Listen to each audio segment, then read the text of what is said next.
Hey everyone, this is Mr. Toscano. We'll be taking you guys through the academic plan portion of Infinite Campus, which is going to help everyone in registering for their classes for the upcoming year. And it'll also let you plan out all the way through your senior year.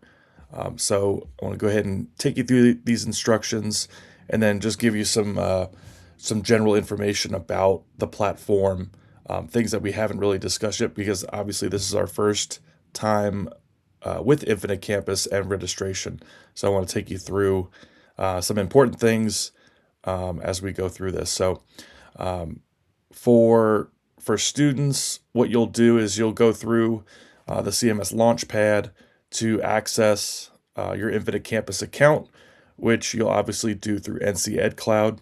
I'm hoping by now that this is not new information and that all of our students are able to log into Infinite Campus, check grades, attendance, and now the academic plan where you will be choosing your courses for the future. And I'm going to kind of scroll down here and I want to show you what it will look like on your side. So now, go ahead and hide that there. So when you log into Infinite Campus, you'll have the three bars in the top left corner. You click on those and it's going to give you all of the different options that you have. Earlier in the year, this was not an option, but it has now been enabled for our school, the academic plan portion. So what you'll do is you'll click on that section there. You'll come to a question where it'll ask you for what are your post-secondary plans. By all means, you all can go ahead and fill out that question on what you're thinking at the moment. This can be changed from year to year, but if you'd like to go ahead and fill that out, go ahead and do that. If not, you can just go ahead and click next, and it'll take you to the main academic plan portion. I'm going to go ahead and switch over to an example that we're going to use. So when you get to the academic plan portion, it's going to look like this.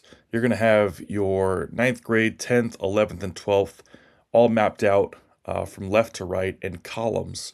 And then you're going to see the different subject areas. ELA, obviously English. You're going to have math. You're going to have science, social studies, other, what we're using for electives for the most part, and then health and PE. Okay. We also have a non-credit section there, which I'll talk about here in a little bit, which is going to house a lot of our early release, late arrival holds that we use from year to year, and also our CPCC holds for students that are interested in CPCC. The last portion on here are for alternates, which students we ask that they will select a few alternates for us as backup choices to their main choices that sometimes we have to use if all the main choices don't all fit together. A couple of other things that I'll go ahead and show you just to go ahead and explain. So right under academic plan, you'll see program. So that's the current graduation requirement program that the state of North Carolina is using, last updated in 2021.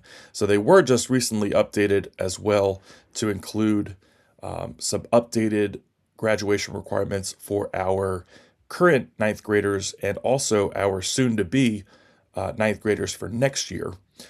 We'll talk more about those in other registration opportunities, but I'll just kind of talk about the program as it is right now. You'll see a couple other things here across the top. So you'll see your counselor also listed. So if you had any questions for your counselor, you have their email address that you can click on right there and email them. You're going to see a section here that a checkbox, however, is about approved by parent or legal guardian.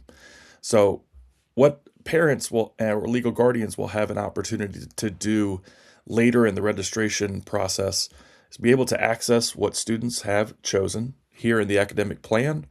And if parents are in agreement of that, they'll let us counselors know by checking that box.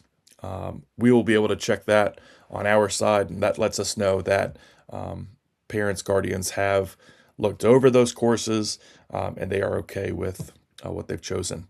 If there's any question that parents, folks have, always please reach out to us. I'll be happy to help. You'll see a couple other alerts kind of throughout the program here. So you'll see these first here, these compound requirement alerts.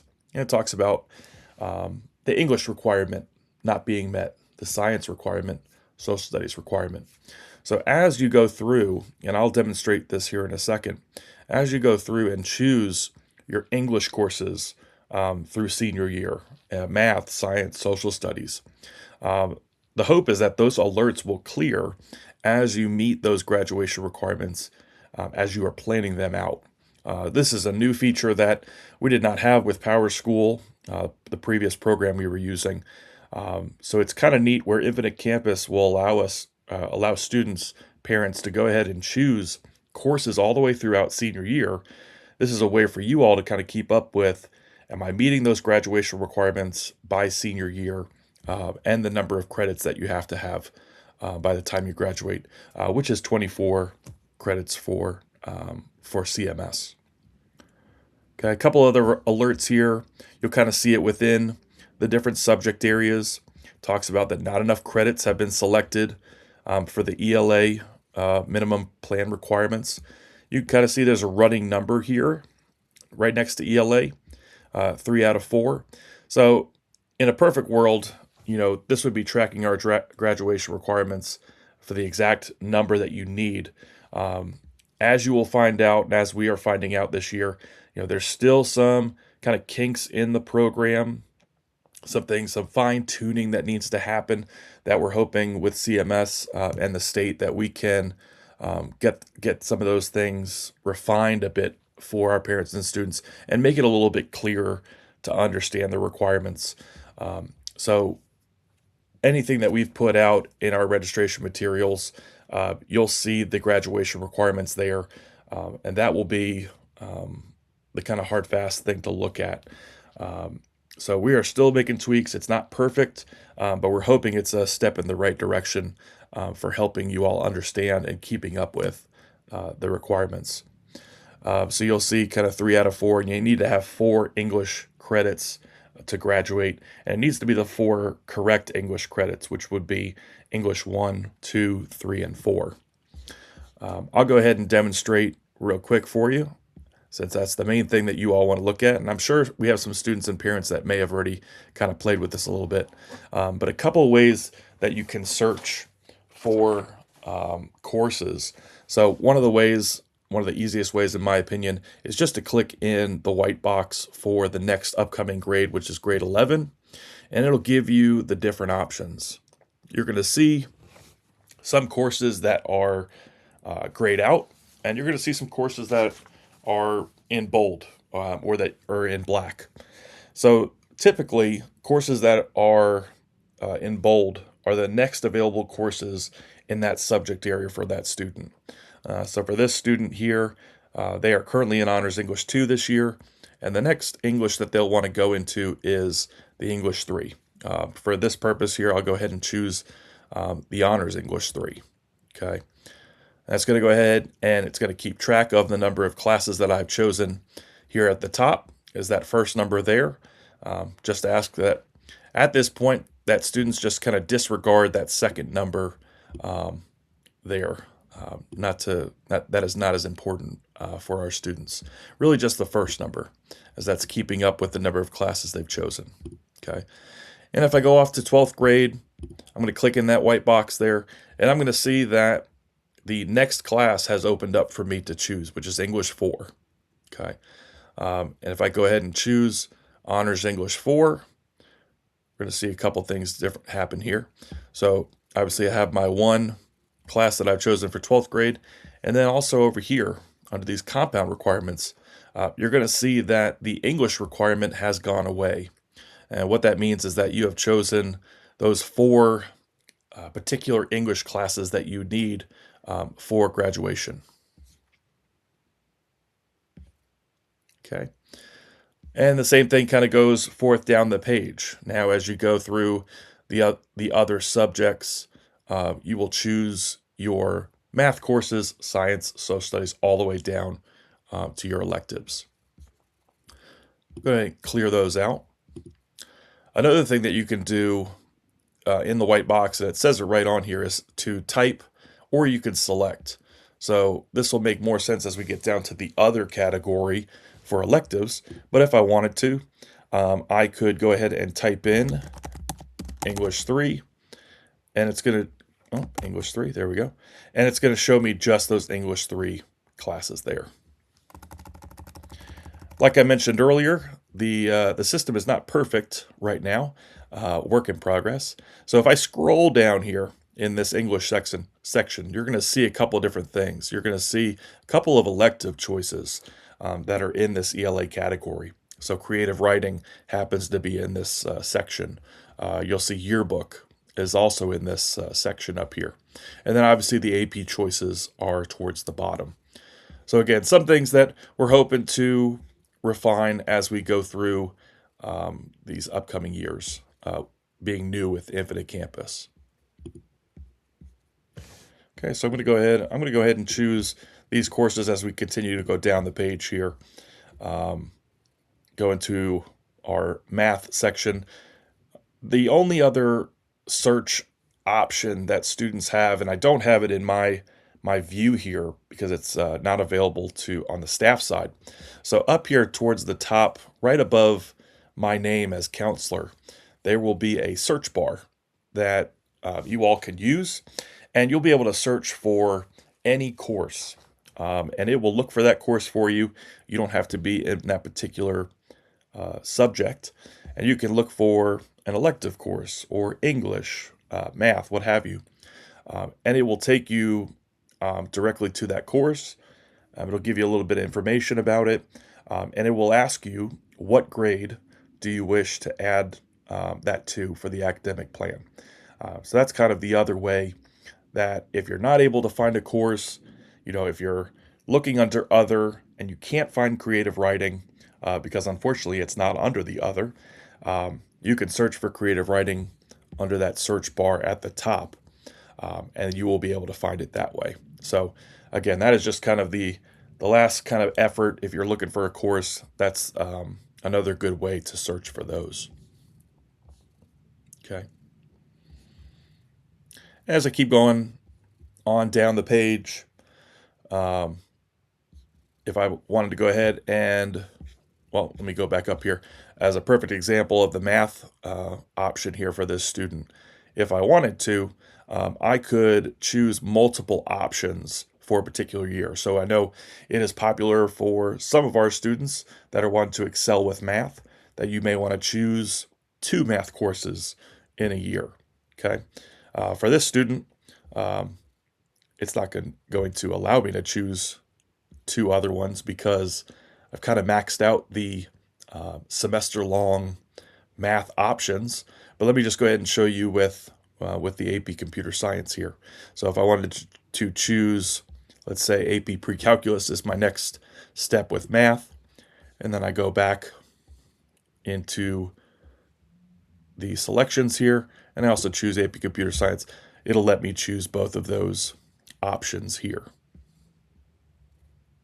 Okay. And I'll go ahead and preface this now, and I'll mention it later. There's a save button here in the top left corner. Before you leave this page, any work that you've done, be sure to go ahead and hit that save button. You may see multiple messages come up. Doesn't necessarily mean that you've done anything wrong. It's just kind of giving you information based on what you've saved so far.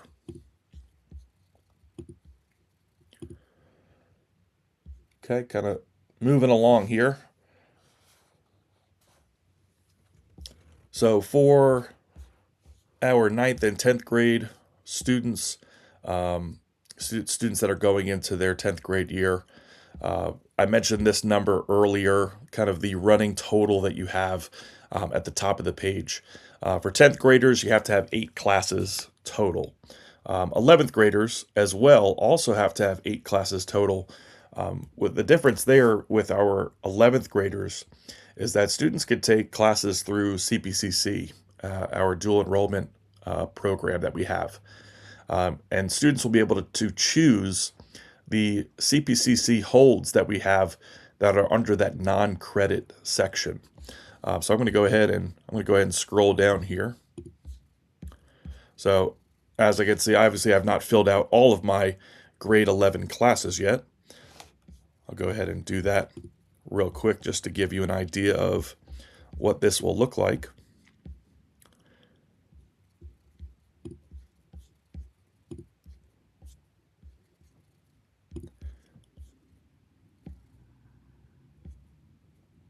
Okay, and obviously with the in the other category, most all of our electives will show up in that area. We do have some electives that do show up under each of the subject areas. I'll go ahead and point those out now. So for science, we have courses like forensic science, astronomy, that are in there. Oceanography is listed here. That is something that needs to be corrected. That is not a class that we'll be offering this year. So apologies if you saw that and you were hoping that we were actually teaching oceanography next year. That is not a class we'll be offering. Social studies also has a good bit of electives. Sociology, honors psychology, and our leadership classes are also listed under there. Also, the other AP social studies offerings are listed under the social studies category. So again, not perfect. I know. Thank you guys for bearing with us in this new process. Just trying to make it as clear as we can for everybody. So I've chosen a few classes. You can see that the number here at the top has gone up. I have 5 classes total. Let's say that I want to take at Huff next year. And let's say I want to go ahead and choose the rest of my courses at CPCC. So again, another thing that we hope to refine in the future. All of our holds are under the non-credit section. So I'm going to go ahead and click in there. You're going to see CPCC holds for the fall. And then you're also going to see CPCC holds for the spring. Okay. And these are kind of mixed in here a little bit, but there are 4 for the fall, 4 for the spring, just to accommodate any of those opportunities for the number that students wanted to take. So if I wanted to go in here, let's say I wanted to take 3 courses CPCC, I want to do, let's say 2 in the fall, and maybe I only want to do 1 in the spring. I'm going to go ahead and choose those there. And I've chosen 3 of those.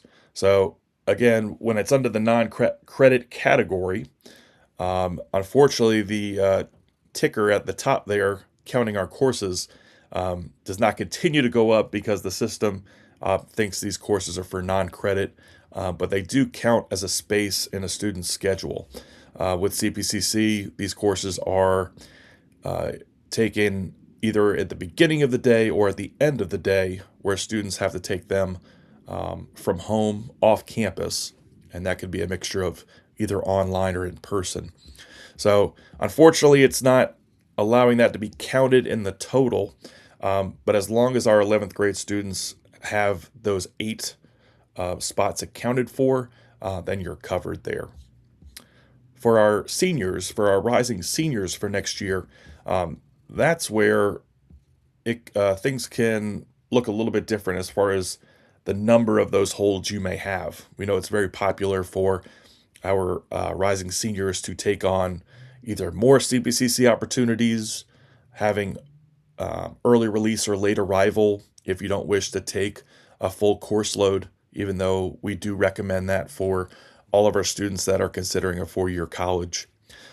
So where we get to senior year, and you may have seen this kind of keeping up with as I've added some of those courses. You could see that our social studies requirement is the only other requirement that we have not satisfied yet. So what I will do, and what is typical for our seniors, is for seniors to be taking the last English, possibly the last math class, and then the last social studies, which is our economics and personal finance class. I'll go ahead and add that in now. And you'll see that that compound requirement went away for that social studies. And you can see that there's no further requirements listed there. that there's an alert for. So we've selected all of our core graduation requirements. Okay, you can see we have 2 classes listed for grade 12, and that's where, obviously the other 6 spaces in our schedule can be an assortment of other or CPCC early release late arrivals.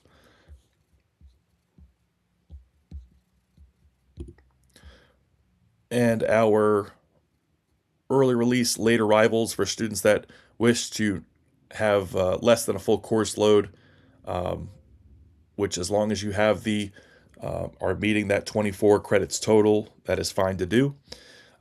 These numbers correspond to the period. So if, let's say, you wanted to not have a class for first and second block in the fall, then I can go ahead and click fall release for first and second block. And that's going to give me my courses for third and fourth block.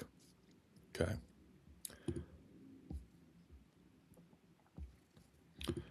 Some other things that we have seen as well, and again, hopefully something to be corrected in the future. For this 11th grade student, you've seen where I've chosen some CPCC holds for my junior year.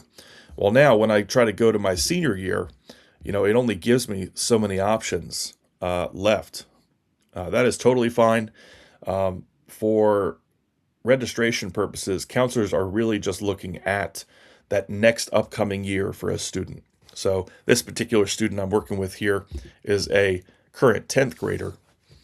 So the classes that are most important for registration purposes would be 11th grade. So as long as the appropriate holds are listed for that next upcoming year, that's the most important for our students. And along with that, for the upcoming school year, alternates have to be selected as well. When you click in that box, you're going to see every course listed there. So I can go ahead and keep scrolling here for all the different options, both core options and also elective options there.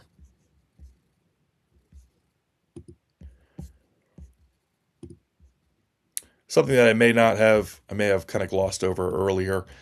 So with the courses that are grayed out versus the courses that are in bold or in black there, for courses that are grayed out, typically what that'll mean is that a prerequisite has not been met yet in order to add that course, or a student has already taken that course, or it is not available for that grade level. So there's a couple of good reasons why those courses are grayed out. And we've tried to make it where only the courses in bold are the ones that are most relevant to our students. Go ahead and put this back there. I apologize. I'm going through my notes here because I want to make sure that I've not missed anything or not explained something to the fullest, since I know this is new for everyone. I know we'll have additional questions as registration season goes on. Counselors meet with their students one-on-one throughout the winter and spring semester. So if you're hung up on something through this process, I know for our students, our rising 11th and 12th grade students who will be doing this on their own, don't worry. We'll be meeting with you one-on-one. Do this to the best of your ability.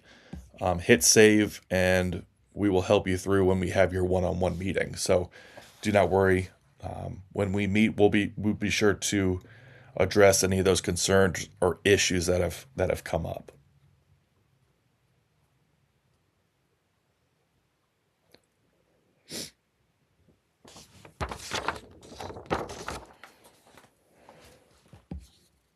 Okay, you'll see a couple of options at the top as well, or that you should have access to. Should be able to have access to printing this out and be able to do an academic plan report.